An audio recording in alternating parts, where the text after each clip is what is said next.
Namaskar and welcome.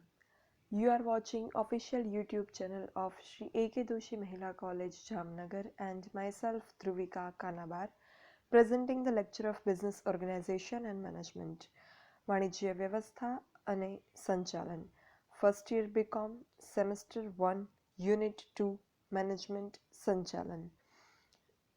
આજે આપણે જે ટોપિકનું ડિસ્કશન કરવાના છીએ એનું ટાઇટલ છે management is an art or science. સંચાલન કળા છે કે વિજ્ઞાન છે. તમે 12થમાં બીઓ સબ્જેક્ટ ભણ્યા છો, એમાં પણ તમે આવા બધા ટોપિક્સ ઉપર અભ્યાસ કરેલો છે, છતાં પણ આપણે અમુક ટોપિક જે છે એ ડિસ્કસ આમાં કરવાના થશે. પણ તમને જે છે એ આ સમજવામાં વધારે ઇઝી પડશે because already you have learn this in your standard 12th syllabus. તો સંચાલન એ કળા છે કે વિજ્ઞાન? પહેલાં તો સંચાલન શું છે એ આપણને ખબર પડી ગઈ, પણ હવે પ્રશ્ન એ થાય છે કે સંચાલન કળા છે કે વિજ્ઞાન છે. તો એ સમજવા માટે પહેલાં આપણને એ ખબર હોવી જોઈએ કે કળા શું છે અને વિજ્ઞાન શું છે. What is art and what is science, એ આપણને ખબર હશે તો આપણે એ નક્કી કરી શકશું કે whether the management is an art or science or both or nothing. એ જાણવા માટે પહેલાં આપણે જે છે એ ડિસ્કસ કરવું પડશે કે જાણવું પડશે કે કળા શું છે કે પછી વિજ્ઞાન શું છે. તો પહેલાં તો કળા એટલે શું? તો કળા જે છે એ અભ્યાસ, નિરીક્ષણ અને અનુભવ દ્વારા મેળવેલ વિશિષ્ટ પ્રકારની કાર્યક્ષમતા કે કાર્ય ચાતુર્ય એવો એનો મતલબ થાય. Procurement of specialized skill through experience or knowledge or observation. અમુક વસ્તુ આપણને અભ્યાસથી આવડે, અમુક વસ્તુ નિરીક્ષણથી આવડે. જે અભ્યાસથી ના આવડે એ નિરીક્ષણથી આવડે. જેમ કે અમુક વખત કંઈક કામ કરવાનું હોય તો આપણે ઓબ્ઝર્વ કરીએ કોઈને કે યસ આ રીતના કરે છે, પછી આપણને એ રીતે આવડી જાય. જ્યારે અમુક વસ્તુ અનુભવથી આવડે, કારણ કે કરવાથી તરત ના આવડે, પણ આપણે કરીએ, ફેલ થઈએ અથવા તો ફૂલ્લી સક્સેસફુલ ના થઈએ, પછી આપણે અગેઇન ટ્રાય કરીએ અને એક્સપિરિયન્સ કરીએ, ત્યારે આપણે એમાં માસ્ટર બનીએ. તો આ રીતે જે કાર્ય ચાતુર્ય કેળવવામાં આવે છે, જે પ્રોક્યોરમેન્ટ ઓફ સ્કિલ મેળવવામાં આવે છે, એને કળા કહેવાય. તો શું મેનેજમેન્ટ એ કળા છે, સંચાલન કળા છે? તો હા, કારણ કે મેનેજમેન્ટમાં જે છે એ કોઈ વિશિષ્ટ કાર્ય વિશિષ્ટ રીતે કરવાનું જે છે એ એક પદ્ધતિ છે. એમાં વ્યક્તિગત કૌશલ્ય પણ એટલું જ અગત્યનું છે. ખાલી મેનેજમેન્ટના પ્રિન્સિપલ હોય એને તમે ફોલો કરો તો એનાથી શું વાત પૂરી થઈ જાય? મેનેજમેન્ટનો પ્રિન્સિપલ જે છે એ ઘણા બધા ઓલરેડી મેનેજમેન્ટ એક્સપર્ટ્સે આપેલા છે, તો એ બધા જ પ્રિન્સિપલ ફોલો કરવાથી કામ પૂરું થઈ જાય શું? જેમ કે કાર્ય વિભાજનનું પ્રિન્સિપલ છે, કાર્ય વિભાજન એટલે ડિવિઝન ઓફ લેબર. તો એમાં કાર્ય વિભાજનમાં વ્યક્તિની લાયકાત અનુસાર એને કામ સોંપવામાં આવતું હોય. હવે લાયકાત અનુસાર કામ સોંપવાનું ઇઝ રાઇટ, પ્રિન્સિપલ સાચો છે, પણ આપણને ખુદને અનુભવ હોય એઝ અ લીડર, મને અનુભવ છે કે મારી ટીમમાં જેની જે લાયકાત છે એના સિવાય એક બીજી વ્યક્તિ એવી છે કે જેને એ કામ કરતાં બહુ સરસ રીતે આવડે છે, એનું મેં જોયેલું છે કામ. તો પછી હું લાયકાત જેની પાસે છે પણ એને કરતાં બહુ સારું નથી આવડતું, ને જેની પાસે લાયકાત નથી પણ એને કરતાં સારું આવડે છે, તો કોને કામ સોંપવું એડવાઇઝેબલ રહેશે? If I am a leader, obviously જેનું મને ખબર છે કે આને કામ સારું આવડે છે. આપણે શેફ અપોઇન્ટ કરવાના હોય તો એક વ્યક્તિ છે એણે કોઈ કુકિંગ ક્લાસીસ કરેલા હોય, કલિનરી ક્લાસીસ કરેલા હોય, અને એનો એક સર્ટિફિકેટ લઈને આપણને બતાવે કે મેં તો આટલું કુકિંગ ક્લાસ કરેલા છે અને I know this cooking and I have this cooking skill. અને બીજું એક વ્યક્તિ છે એને આપણે એનું ફૂડ જે છે એણે બનાવેલું હોય અને આપણને ખવડાવેલું હોય, ને આપણે એમ લાગીએ કે ના એનું કુકિંગ સારું છે, અને બીજી પણ એનામાં જે આવડત હોવી જોઈએ શેફ પાસે અપાર્ટ ફ્રોમ કુકિંગ, કે fast serving and all, fast recipe બનાવવી, તો એ બધી એનામાં આવડત છે એ મને ખબર હોય. તો ખરેખર તો સિદ્ધાંત સંચાલનનો એમ કે છે કે વ્યક્તિને લાયકાત મુજબ કામ આપવું જોઈએ. પણ જે સર્ટિફિકેટ લઈને આવેલ વ્યક્તિ છે કુકિંગ ક્લાસનું, એ સર્ટિફિકેટ એના હશે કોઈ નોઈંગ પર્સન એને આપેલું હશે, અને ખરેખર એ વ્યક્તિ કુકિંગ સ્કિલ ન જાણતી હોય એવું પણ બને. તો એવા કેસમાં એ વસ્તુ જે છે એ સિદ્ધાંતને અનુસરવું યોગ્ય નહીં રહે. એટલે ઓલવેઝ પ્રિન્સિપલને ફોલો કરવા ઇટ્સ નોટ રાઇટ. ક્યારેક કળા જે છે પણ વાપરવી પડે, સંચાલનમાં પણ આ વસ્તુ આવે છે. એટલે સંચાલન કળા છે એમ કેવું અયોગ્ય નથી. પછી વિજ્ઞાન. વિજ્ઞાન એટલે શું? તો વિજ્ઞાન જે છે એ એક જ્ઞાનનો સંગ્રહ છે. પણ આ જ્ઞાનનો સંગ્રહ જે છે એ અભ્યાસ, જરૂરી પ્રયોગ, નિરીક્ષણ વગેરેના આધારે ચોકસાઈપૂર્વક તૈયાર કરવામાં આવેલો છે. Science means expert knowledge developed by clearly and concisely through a series of experiments, practices and principles. વ્યક્તિગત પૂર્વગ્રહ કે અન્ય માન્યતાઓને અહીંયા સ્થાન વિજ્ઞાનમાં આપવામાં નથી આવતું. વિજ્ઞાન જે છે એના નિયમો ચોક્કસ અને નક્કર હોય છે. એ ફરે નહીં. વિજ્ઞાનના જે નિયમો હોય એમાં ફેર ના આવે. The rules of science are fixed like formula, equations, etc. Formula equation છે એ અહીંયા પણ એ જ હોય અને તમે વિશ્વના કોઈ પણ ખૂણે જાઓ તો એ જ હોય. વિજ્ઞાનનો સિદ્ધાંત છે જેમ કે ગુરુત્વાકર્ષણનો નિયમ, તો એ અહીંયા લાગુ પડે, આખા વિશ્વમાં લાગુ પડે. એવું નથી કે અમુક એરિયામાં જ લાગુ પડે. તો ઇટ ઇઝ સાયન્સ. બીજગણિતના સમીકરણો હોય, રસાયણના સૂત્ર હોય, ભૌતિક શાસ્ત્રના સિદ્ધાંતો હોય, તો એ વિશ્વમાં ગમે ત્યાં ગમે તે સ્થળે અફર રહે, ફિક્સ હોય.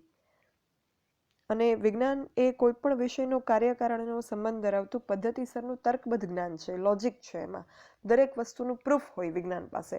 પ્રૂફ વગર કોઈ સિદ્ધાંત કે કોઈ નિયમ બનતો નથી વિજ્ઞાનમાં. એમ જ કોઈને મરજી આવે ને એમ નથી બની જતો.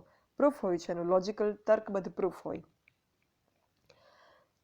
તો સંચાલન જે છે એમાં આ પ્રકારનું અચળ અફર વિજ્ઞાન નથી. વિજ્ઞાન છે, સંચાલન વિજ્ઞાન છે, નો ડાઉટ. કારણ કે એમાં પણ સિદ્ધાંત છે, વાણિજ્ય વહીવટના સિદ્ધાંત છે, વ્યવસ્થાતંત્રના સિદ્ધાંતો છે. એટલે સિદ્ધાંતો અહીંયા પણ છે વિજ્ઞાનની જેમ સંચાલનમાં પણ. પણ સંચાલન જે છે એ અફળ વિજ્ઞાન નથી, પ્યોર સાયન્સ નથી.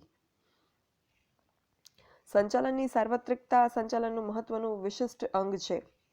પણ તફાવત એ કે સંચાલનના જે નિયમો છે એ વિજ્ઞાનના નિયમો જેટલા અફર નથી કે અચળ નથી.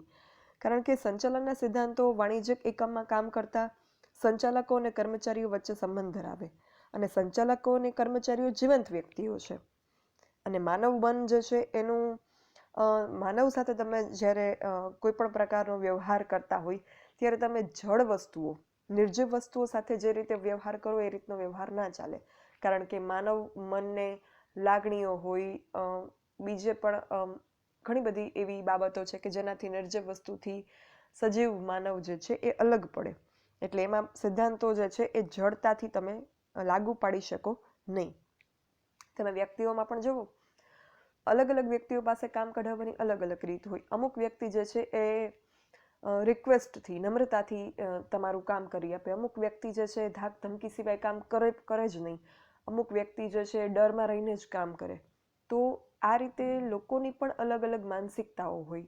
વ્યક્તિ પણ પાછા બધા જ સરખા ના હોય. તો હ્યુમન સાયકોલોજી પણ જે છે આમાં અફેક્ટ કરતી હોય અને બધા લોકોને તમે એક વેમાં ટ્રીટ ના કરી શકો.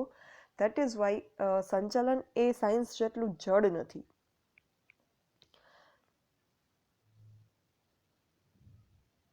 સંચાલનમાં પણ બારીકાઈથી નિરીક્ષણ કરવામાં આવે અને તર્કબદ્ધ વિચારણાથી જે છે એ માહિતીઓને તર્કબદ્ધ, સુસંગત અને વ્યવસ્થિત રીતે ગોઠવીને એનો ઉપયોગ કરવામાં આવતો હોય છે. જે આ સિદ્ધાંતો આપેલા છે, હેનરી ફેયોલના 14 સિદ્ધાંત આપણે ડિસ્કસ કર્યા, એમની જનરલ એન્ડ ઇન્ડસ્ટ્રીયલ મેનેજમેન્ટ નામની બુકમાં જે એમણે આપેલા છે. તો એ સિદ્ધાંત એમણે એમને નથી આપ્યા. એ પોતે ઇન્ડસ્ટ્રીમાં એમણે ઓબ્ઝર્વેશન કરેલું છે જે તે સમયે, અને પછી એણે અમુક સિદ્ધાંત એસ્ટાબ્લિશ કરેલા છે. એટલે નિરીક્ષણ ઉપરથી તર્કબદ્ધ રીતે બનાવવામાં આવેલા સંચાલનના સિદ્ધાંતો છે. એટલે એ વિજ્ઞાન છે. તર્ક છે, નિરીક્ષણ છે, એટલે એ વિજ્ઞાન છે. સિદ્ધાંત એમ જ મનોમન ઈચ્છા થઈને નથી બનાવેલો. પછી બીજા ઘણા બધા, એલ્ટન મેયો નામના એક જે છે એમણે આ પ્રકારના અમુક પ્રયોગો કરેલા હતા અને પછી એમના સિદ્ધાંતો આપેલા હતા. એટલે સામાન્ય નિયમોના આધારે સંચાલકીય નિર્ણયો લેવામાં આવતા હોય છે. અને એટલા માટે સંચાલનને વિજ્ઞાન ગણવું જોઈએ.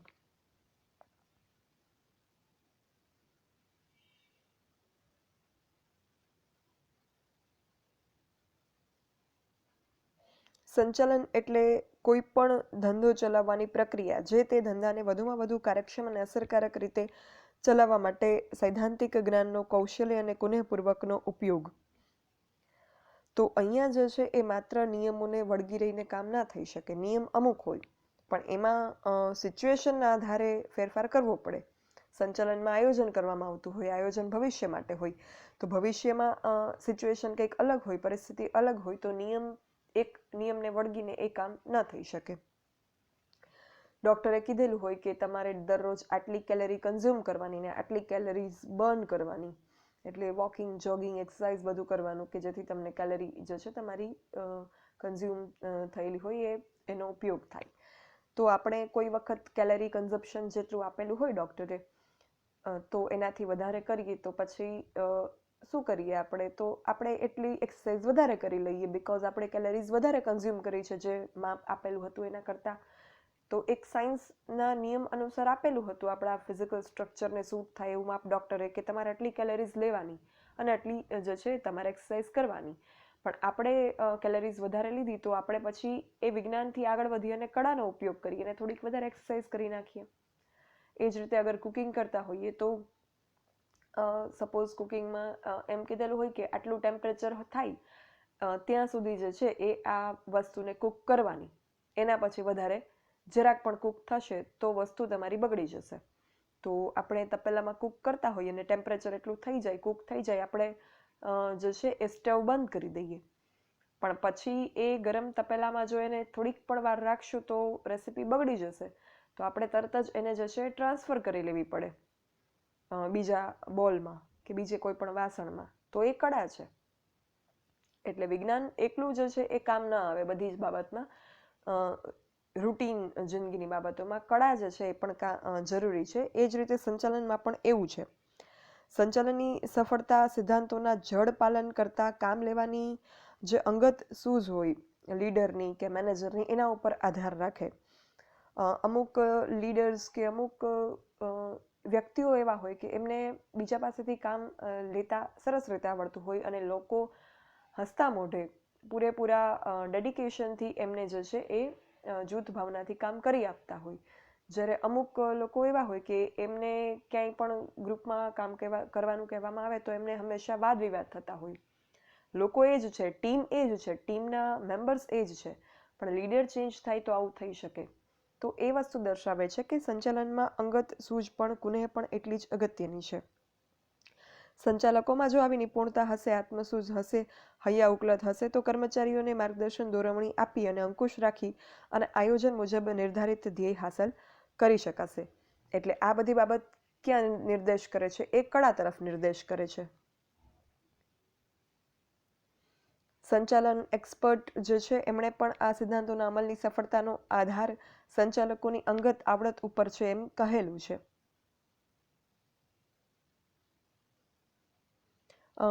શ્રી બ્રેચ નામના એક્સપર્ટના મતે સંચાલન માત્ર વિજ્ઞાન નથી અને માત્ર કળા પણ નથી.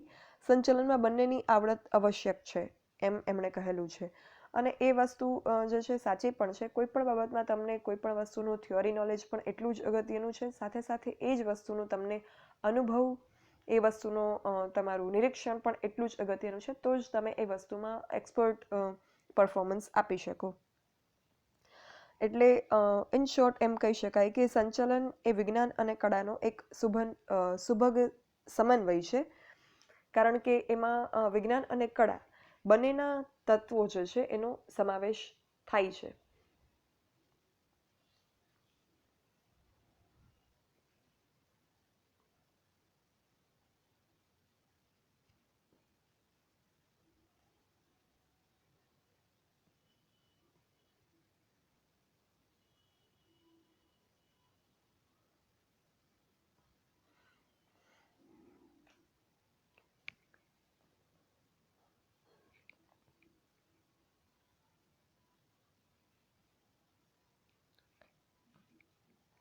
ડૉક્ટર ટેરી નામના એક્સપર્ટ, જે ડૉક્ટર જ્યોર્જ ટેરી છે એક્સપર્ટ, એમણે કહેલું છે કે the art of management begins where the science of management stops.